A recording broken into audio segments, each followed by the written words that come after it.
Chapter 4 आमंत्रण। मेरे सपने में बहुत अंधेरा था। वहाँ जो हल्की सी रोशनी थी वह एडवर्ड की त्वचा से आ रही थी। मुझे उसका चेहरा नहीं दिख रहा था, बस उसकी पीठ नजर आ रही थी। वो मुझे अंधेरे में छोड़कर मुझसे दूर जा रहा था। मैं चाहे जितना तेज दौड़ती, लेकिन उसे पकड़ नहीं सकती थी। मैंने चाहे जितने जोर से आवाज दी, लेकिन वो कभी नहीं पलटा। परेशान होकर मैं आधी रात को जाग गई और बहुत समय तक जागती ही रही। उसके बाद एडवर्ड लगभग हर रात को मेरे सपनों में आता था। वह हमेशा सरहद पर रहता था, कभी पहुंच के भीतर नहीं रहता था। दुर्घटना के बाद वाला महीना बेचैन, तनावपूर्ण और पहले पहल शर्मनाक था। मुझे ये जानकर निराशा हुई कि मैं उस बचे हुए सप्ताह में लोगों के ध्यान का केंद्र बन गई थी। टाइलर क्राउली तो बहुत बड़ा झमेला था। वह मेरे पीछे पीछे चलता रहता था और किसी न किसी तरह अपने काम का बदला चुकाना चाहता था। मैंने उसे बार बार बताया कि मैं सबसे ज्यादा ये चाहती हूँ कि वह इस बारे में सब कुछ भूल जाए, खास तौर पर इसलिए क्योंकि मुझे दरअसल कुछ भी नहीं हुआ था, लेकिन इसके बावजूद वह मेरे पीछे लगा रहा। वह क्लासों के बीच में मेरे पीछे रहता था और अब हमारे भरे हुए लंच टेबल पर बैठता था। माइक और एरिक एक दूसरे के प्रति कम दोस्ताना थे, लेकिन उससे भी कम दोस्ताना वे टाइलर के प्रति थे। इससे मुझे चिंता हुई कि मैंने एक और प्रशंसक बना लिया था, जिसे मैं पसंद नहीं करती थी। किसी को भी एडवर्ड की परवाह नहीं थी, हालांकि मैंने बार बार बताया कि वही हीरो था। किस तरह उसने मुझे रास्ते से दूर खींचा था और वह भी कार के नीचे आने से बाल बाल बचा था। मैंने विश्वसनीय बनने की कोशिश की। जेसिका, माइक, एरिक और हर व्यक्ति हमेशा यही बोलता था कि उन्होंने तो उसे तब तक देखा भी नहीं था जब तक कि वैन को हटाया नहीं गया।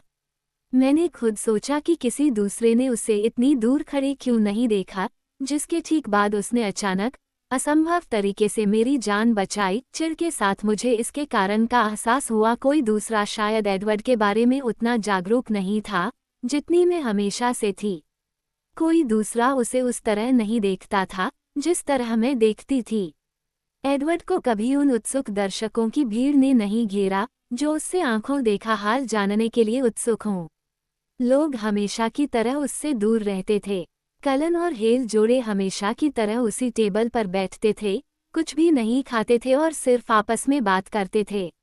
उनमें से कोई भी, खास तौर पर एडवर्ड, अब मेरी तरफ नहीं देखता था। जब वह क्लास में मेरे बगल में बैठता था तो वह मुझसे उतनी दूर बैठता था जितना उस टेबल पर संभव था। वह मेरी उपस्थिति से पूरी तरह अनजान नजर आता था। कभी कभार उसकी मुट्ठी अचानक बंध जाती थी, त्वचा हड्डियों पर और ज्यादा सफेद नजर आती थी, और तब मैं सोचती थी कि शायद वह उतना तटस्थ भी नहीं है जितना नजर आता है।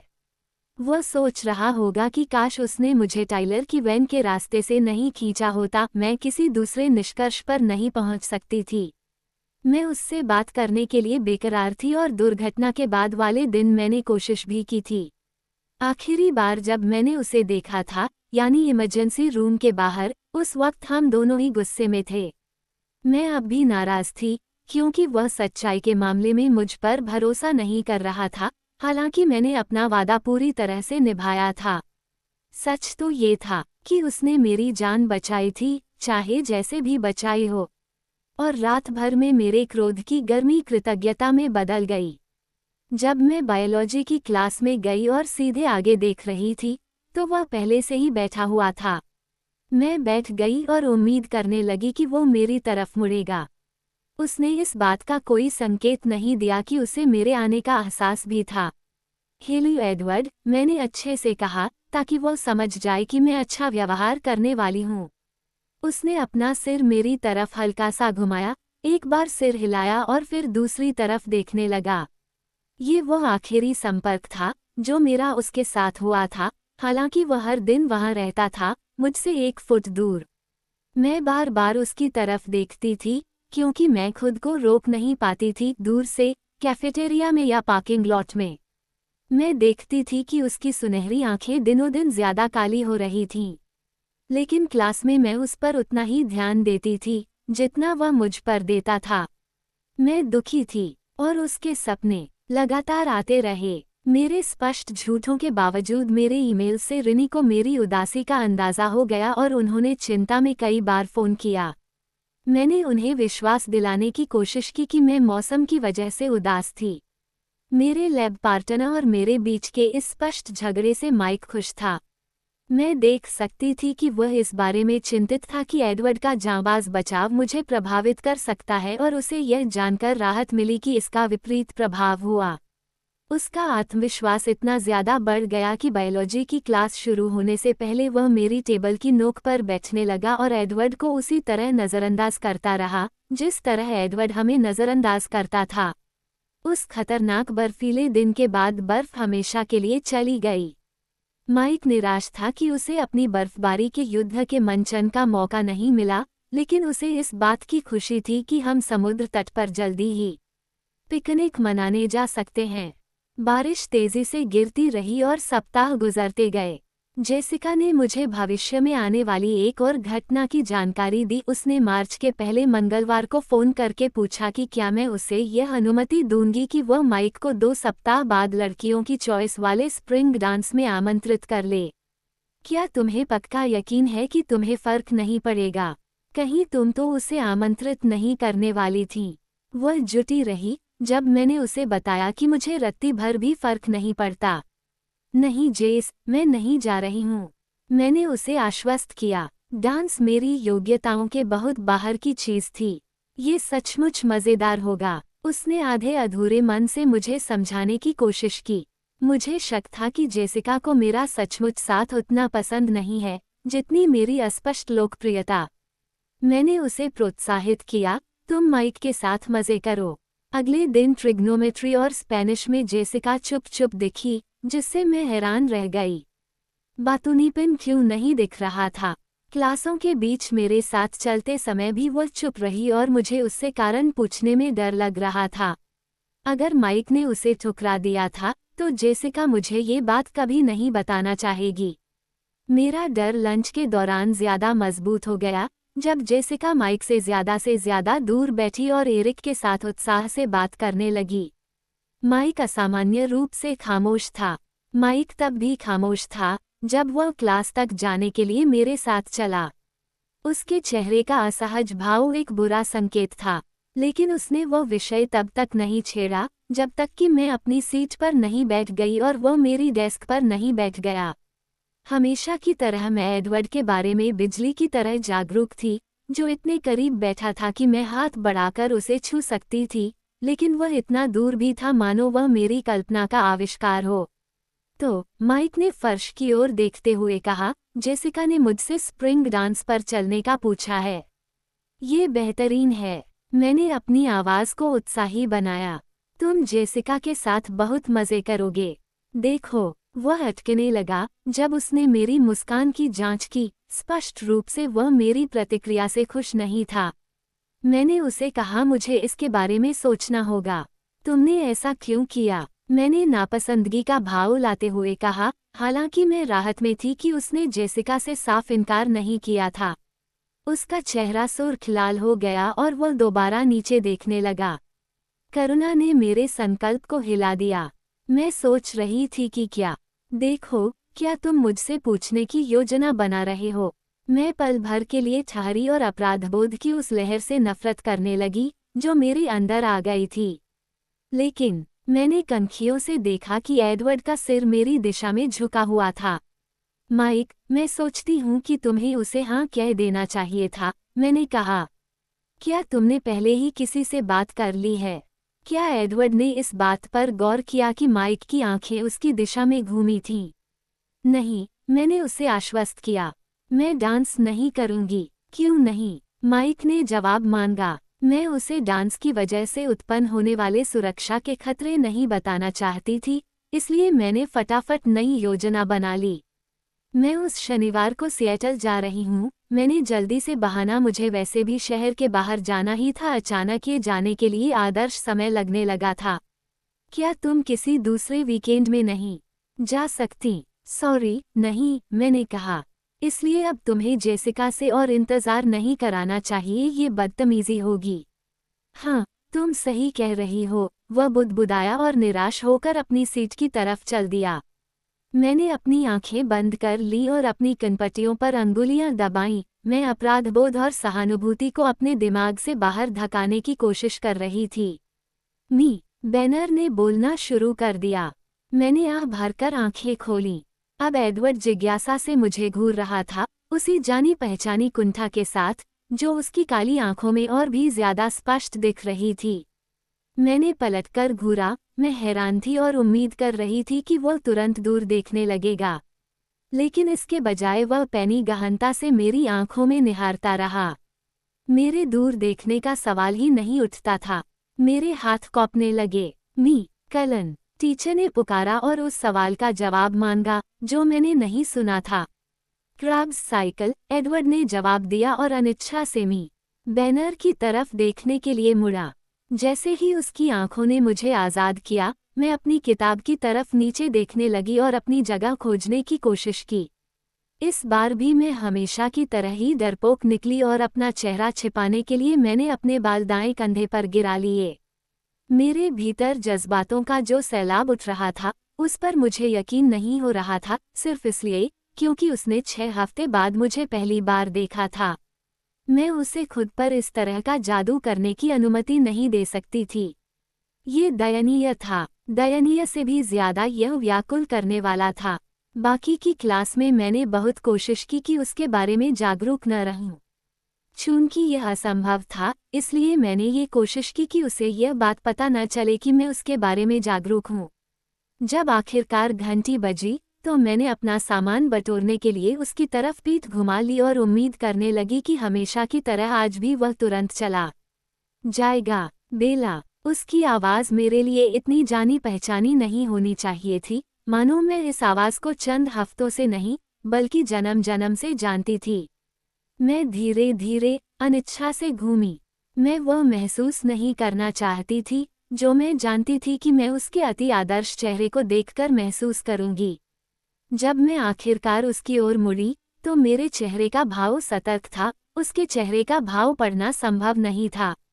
वो कुछ नहीं बोला। क्या हुआ? तुम मुझसे दोबारा बात कर रहे हो?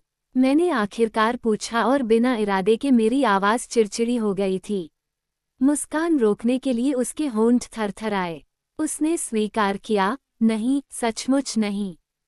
मैंने अपनी आंखें बंद कर ली और अपनी नाक से धीरे धीरे सांस खींची। मैं ये जानती थी कि मैं अपने दांत भींच रही हूँ। उसने इंतजार किया। तो फिर तुम क्या चाहते हो, एडवर्ड? मैंने अपनी आंखें बंद रखते हुए पूछा। उससे इस तरह स्पष्ट अंदाज में बात करना ज्यादा आसान था। मुझे अफसोस है। उसकी आवाज़ संजीदा लग रही थी। मैं जानता हूँ कि मैं बहुत बदतमीजी भरा व्यवहार कर रहा हूँ, लेकिन दरअसल यही बेहतर रहेगा। मैंने अपनी आंखें खोल लीं। उसका चेहरा बहुत गंभीर था। मैं नहीं जानती कि तुम्हारी बात का क्या मतलब है। मेरी आवाज़ सतर्क थी। बेहतर यही रहेगा कि हम दोस्त न बने, उसने स्पष्ट किया। मेरी बात पर भरोसा करो। मेरी आंखें सिकुड़ गई थीं। मैंने ये पहले भी सुना था। ये बहुत बुरा है कि तुम्हें ये बात जल्दी पता नहीं चली, मैं दांतों के बीच से फुफकारी। तुम इस सारे अफसोस से खुद को बचा सकते थे। अफसोस, उस शब्द और मेरे लहजे की वजह से वह चकरा गया था। किस बात का अफसोस? इस बात का अफसोस कि तुमने उस बेवकूफ़ वैन को मुझे कुचलने क्यों नहीं दिया। वह हैरान था। उसने मुझे अविश्वास से घूरा। आखिरकार जब वह बोला, तो बौखलाया हुआ दिख रहा था। तुम सोचती हो कि मुझे तुम्हारी जान बचाने पर अफसोस है। मैं जानती हूँ कि तुम्हें है, मैंने तुरंत कहा। तुम कुछ नहीं जानती। वह सचमुच गुस्से में दिख रहा था। मैंने तेजी से अपना सिर उससे दूर घुमाया और अपने जबड़े से वे तूफानी आरोप नहीं निकलने दिए जो मैं उस पर लगाना चाहती थी। मैं अपनी किताबें इकट्ठी करके दरवाजे तक गई। मैं फिल्मी अंदाज में धड़धड़ाती हुई कमरे से बाहर निकलना चाहती थी, लेकिन यह नहीं हो पाया। मेरे जूते की अंगुली दरवाजे के स्टॉपर में फंस गई और इस वजह से मेरी किताबें गिर गईं। मैं पल भर के लिए वहां स्तंभित खड़ी रही और उन्हें छोड़कर जाने के बारे में सोचती रही। फिर मैं आह भरकर उन्हें उठाने के लिए झुकी। मैंने देखा कि एडवर्ड वहां पहले से ही मौजूद था और उनका ढेर लगा चुका था। उसने मुझे किताबें थमाई, उसका चेहरा सख्त था।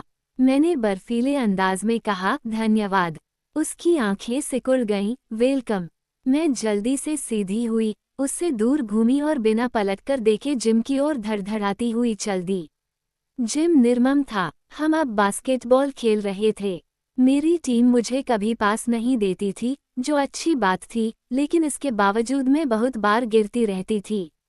कई बार तो मैं अपने साथ दूसरों को भी गिरा देती थी। आज स्थिति सामान्य से बदतर थी, क्योंकि मेरे दिमाग में एडवर्ड का ख्याल चल रहा था। मैंने अपने पैरों पर ध्यान केंद्रित करने की कोशिश की, लेकिन वह बार बार मेरे विचारों में आता रहा, जिससे मेरा संतुलन बार बार गड़बड़ाता रहा। हमेशा की तरह जिम से बाहर निकलना राहत की बात थी। मैं लगभग दौड़कर अपने ट्रक तक पहुंची। इतने सारे लोग थे, जिनसे मैं बचना चाहती थी। दुर्घटना में ट्रक को सिर्फ हल्का सा नुकसान हुआ था। मुझे इसकी पीछे की लाइट्स बदलवानी थी और थोड़ा पेंट का काम भी करा सकती थी, लेकिन उसकी कोई खास जरूरत नहीं थी। टाइलर के माता पिता को अपनी वैन कबाड़े के भाव बेचनी पड़ी थी। मेरा दिल जोर जोर से धड़कने लगा, जब मोड़ मुड़ने पर मैंने एक लंबी आकृति को मेरे ट्रक के सिरे पर टिके देखा। फिर मुझे एहसास हुआ कि वह एरिक था। मैं एक बार फिर चलने लगी। मैंने कहा, हे एरिक। हाय बेला, क्या हुआ? मैंने दरवाज़ा खोलते समय पूछा। मैं उसकी आवाज़ के असहज पुट पर ध्यान नहीं दे रही थी, इसलिए उसके अगले शब्द सुनकर दंग रह गई। ओह, मैं बस सोच रहा था, क्या तुम मेरे साथ स्प्रिंग डांस के लिए चलोगी? उसकी आवाज़ आखिरी शब्द पर टूट गई।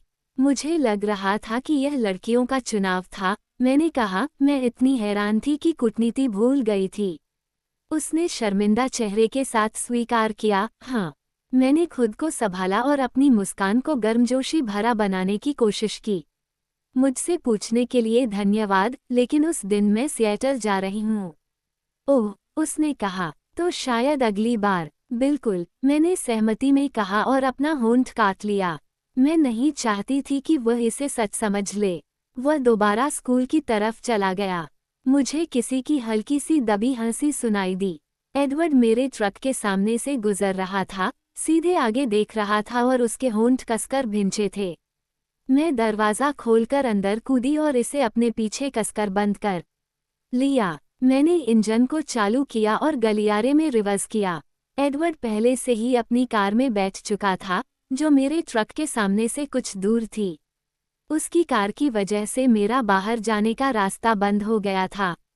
वह वहां अपने परिवार का इंतजार करने के लिए रुका था। मैं उन चारों को इस तरफ आते हुए देख सकती थी, लेकिन वे अब भी कैफेटेरिया के पास थे। मैंने उसकी चमचमाती वोल्वो के पिछले हिस्से को उड़ाने के बारे में सोचा, लेकिन बहुत ज्यादा गवाह थे। मैंने अपने रियरव्यू मिरर में देखा, कारों की लाइन लगने लगी थी। मेरे ठीक पीछे टाइलर क्राउली अपनी नई सेकंड हैंड सेंट्रा में हाथ हिला रहा था। इतनी उत्तेजित थी कि मैंने हाथ हिलाकर जवाब नहीं दिया।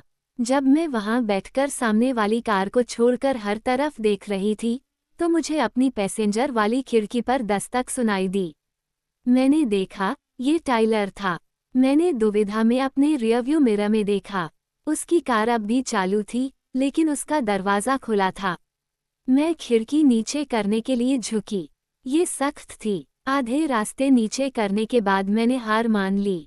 मुझे अफसोस है टाइलर, मैं कलन के पीछे फंस गई हूँ। मैं चिढ़ रही थी, स्पष्ट रूप से मेरी गलती की वजह से यह ट्रैफिक जाम नहीं लगा था। ओह, मैं जानता हूँ हम यहाँ अटक गए हैं, इसलिए मुझे तुमसे वह कहने का मौका मिल गया, जो मैं कहना चाहता था। वह मुस्कुराया, यह नहीं हो सकता था। कहा, क्या तुम मुझसे स्प्रिंग डांस में चलने को नहीं कहोगी? उसने आगे कहा, मैं उस दिन शहर में नहीं रहूंगी टाइलर। मेरी आवाज़ थोड़ी तीखी हो गई थी। मुझे ध्यान रखना था कि यह उसकी गलती नहीं थी कि माइक और एरिक ने उस दिन के मेरे धैर्य के कोटे का पहले ही इस्तेमाल कर लिया था। हाँ, माइक ने बताया था, उसने स्वीकार किया। फिर क्यों? उसने कंधे उचकाए। मुझे लग रहा था कि तुम उसे यूं ही टरका रही हो। ठीक है, ये पूरी तरह से उसकी गलती थी। सॉरी टाइलर, मैंने अपनी चिढ़ को छिपाते हुए कहा। मैं सचमुच शहर से बाहर जा रही हूँ। ये ठीक है, अब भी हमारे पास प्रॉम है। और इससे पहले कि मैं कुछ कह पाऊं, वह दोबारा अपनी कार की तरफ बढ़ गया। मैं सदमे में आ गई। मैंने देखा कि आगे एलिस, रोजेली, एम्ट और जैस्पर वोल्वो में बैठ रहे थे। रियरव्यू मिरर में एडवर्ड की आंखें मुझ पर जमी थीं। इसमें कोई शक नहीं था कि वह हंसी के मारे हिल रहा था, मानो उसने टाइलर का कहा एक एक शब्द सुन लिया हो।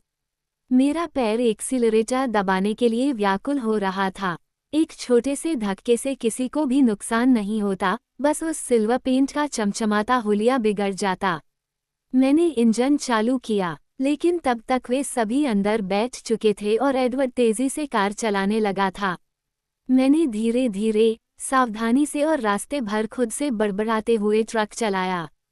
घर पहुंचने पर मैंने चिकन की एक मैक्सिकन डिश बनाने का निर्णय लिया। इसमें काफी समय लगता था, इसलिए मुझे उम्मीद थी कि यह व्यस्त रखेगी।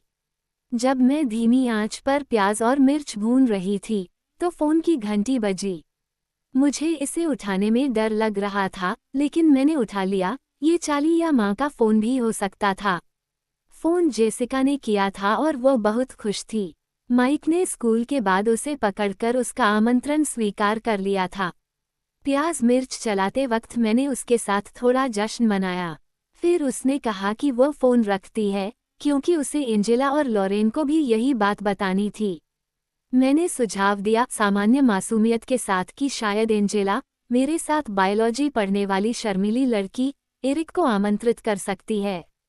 और लॉरेन, वो रूखी लड़की जो मुझे लंच टेबल पर हमेशा नज़रअंदाज करती थी, टाइलर से पूछ सकती है। मैंने सुना था कि वह अब भी उपलब्ध है।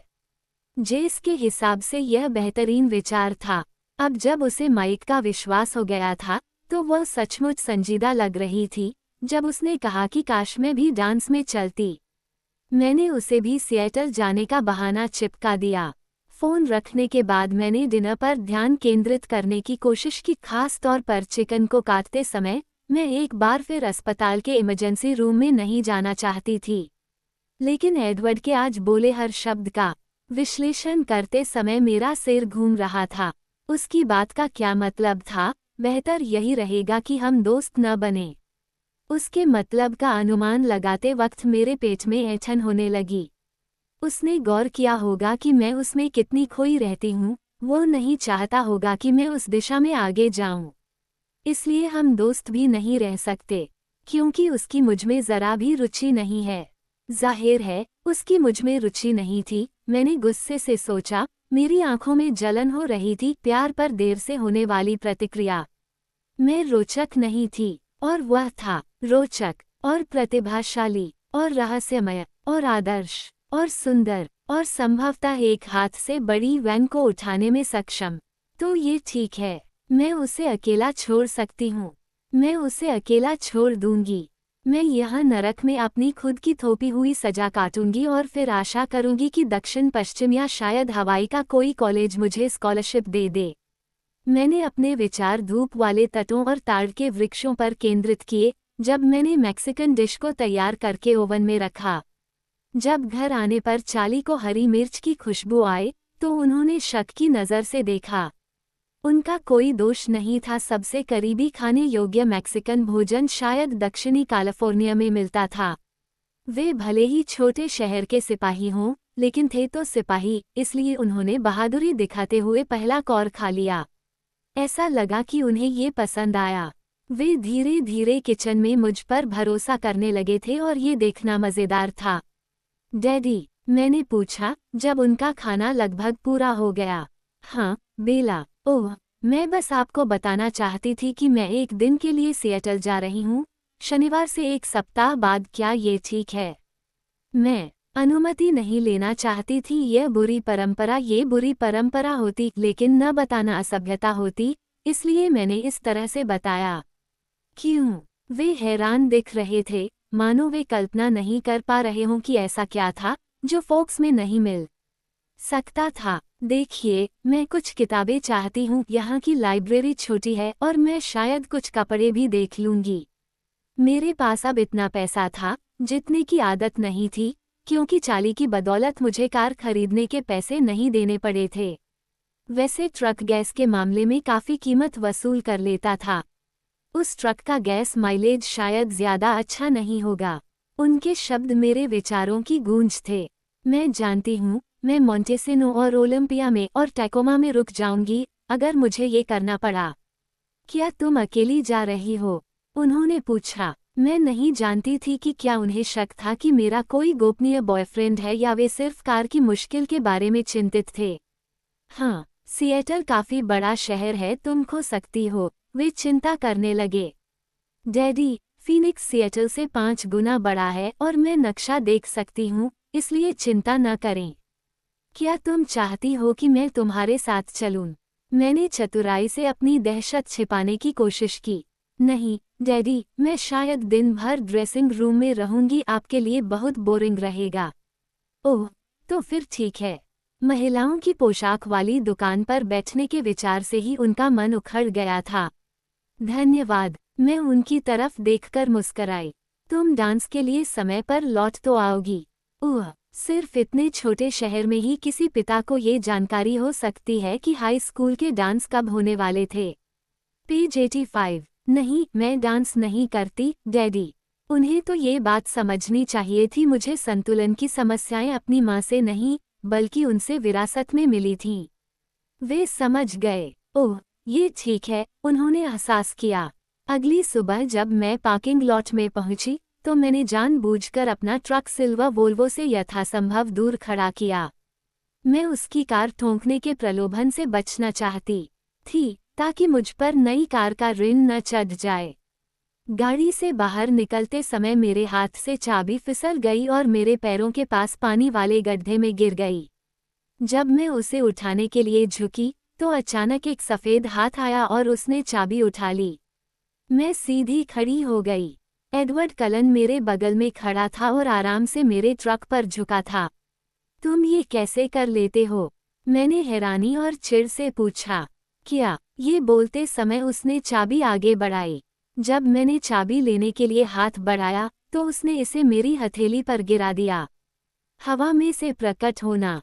बेला, इसमें मेरी कोई गलती नहीं है कि तुम इतनी बेध्यान रहती हो।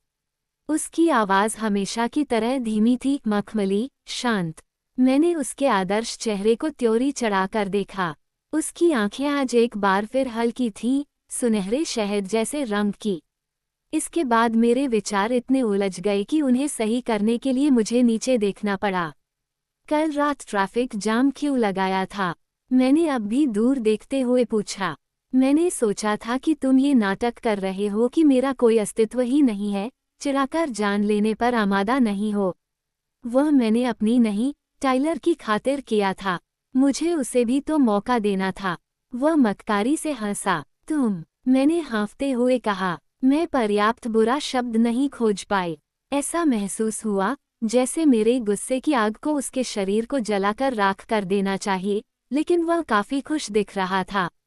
और मैं ये नाटक नहीं कर रहा हूँ कि तुम्हारा अस्तित्व नहीं है, वह आगे बोला। तो फिर तुम मुझे चिढ़ाकर मेरी जान लेने की कोशिश क्यों कर रहे हो? क्योंकि टाइलर की वैन काम पूरा नहीं कर पाई। उसकी पीली भूरी आंखों में गुस्सा चमकने लगा। उसके होंठ सख्त लकीर बन गए, हंसी मजाक का नामो निशान तक नहीं था।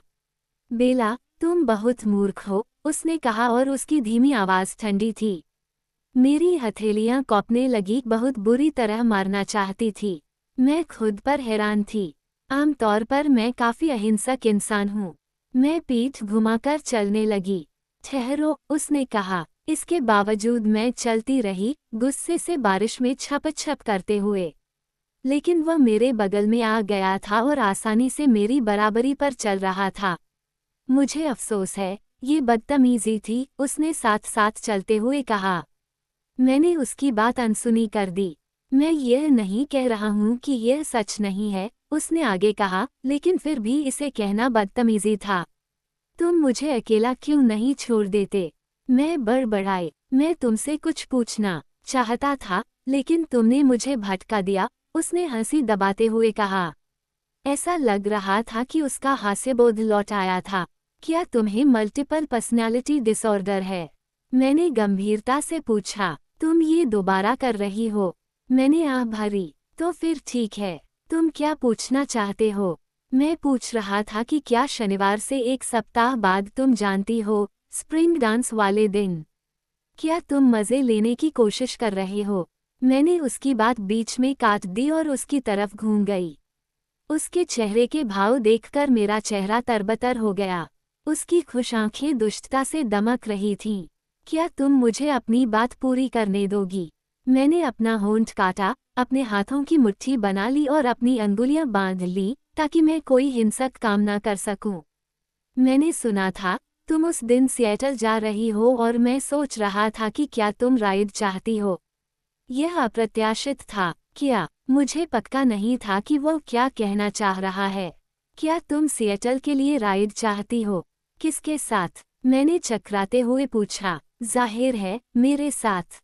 उसने हर अक्षर को स्पष्टता से उच्चारण किया, मानो वह किसी मानसिक दृष्टि से कमजोर व्यक्ति से बात कर रहा हो। मैं अब भी स्तब्ध थी। क्यों? देखो, मैं भी अगले कुछ हफ्तों में सिएटल जाने की योजना बना रहा था और सच कहूं तो मुझे यकीन नहीं है कि तुम्हारा ट्रक ये यात्रा पूरी कर सकता है। मेरा ट्रक अच्छी तरह चलता है, चिंता करने के लिए धन्यवाद। मैं एक बार फिर चलने लगी, लेकिन अब मैं इतनी हैरान थी कि उतना गुस्सा नहीं कर सकती थी। लेकिन क्या तुम्हारा ट्रक एक टैंक गैस में वहां पहुंच सकता है? वह एक बार फिर मेरे साथ चलने लगा। मैं समझ नहीं पा रही हूं कि तुम्हें इसकी चिंता क्यों है। मूर्खतापूर्ण, चमचमाती वोल्वो का मालिक। सीमित संसाधनों की बर्बादी की चिंता हर एक को करनी चाहिए। सच्ची, एडवर्ड। मेरे अंदर रोमांच की लहर दौड़ गई जब मैंने उसका नाम लिया और मुझे इससे नफरत हुई। मैं तुम्हारे विचारों की बराबरी नहीं कर सकती। मैं सोच रही थी कि तुम मेरे दोस्त नहीं बनना चाहते। मैंने ये नहीं कहा था कि मैं तुम्हारा दोस्त नहीं बनना चाहता। मैंने तो ये कहा था कि बेहतर यही रहेगा कि हम दोस्त न बने। ओह, धन्यवाद, अब सारी बात साफ हो गई है। भारी ताना। मुझे एहसास हुआ कि मैंने चलना छोड़ दिया था। हम अब कैफेटेरिया की छत के नीचे खड़े थे, इसलिए मैं उसके चेहरे को ज्यादा आसानी से देख सकती थी। लेकिन इससे मेरे विचारों की स्पष्टता में निश्चित रूप से कोई मदद नहीं मिली। ये तुम्हारे लिए ज्यादा समझदारी भरा होगा कि तुम मेरी दोस्त न बनो, उसने स्पष्ट किया। लेकिन मैं तुमसे दूर रहने की कोशिश करते करते थक गया हूँ, बेला। आखिरी वाक्य कहते समय उसकी आंखें सुलग रही थीं और उसकी आवाज़ दहकती हुई थी। मैं यही भूल गई कि सांस कैसे लेते हैं। क्या तुम मेरे साथ सिएटल चलोगी? उसने पूछा। वो अब भी प्रचंड अंदाज में बोल रहा था। मैं कुछ बोलने की स्थिति में नहीं थी, इसलिए मैंने बस सिर हिला दिया। वो हल्के से मुस्कुराया और फिर उसका चेहरा गंभीर हो गया। तुम्हें दरअसल मुझसे दूर रहना चाहिए, उसने चेतावनी दी। मैं तुमसे क्लास में मिलूंगा। वह तेजी से मुड़ा और उसी रास्ते लौट गया जहां से हम आए थे।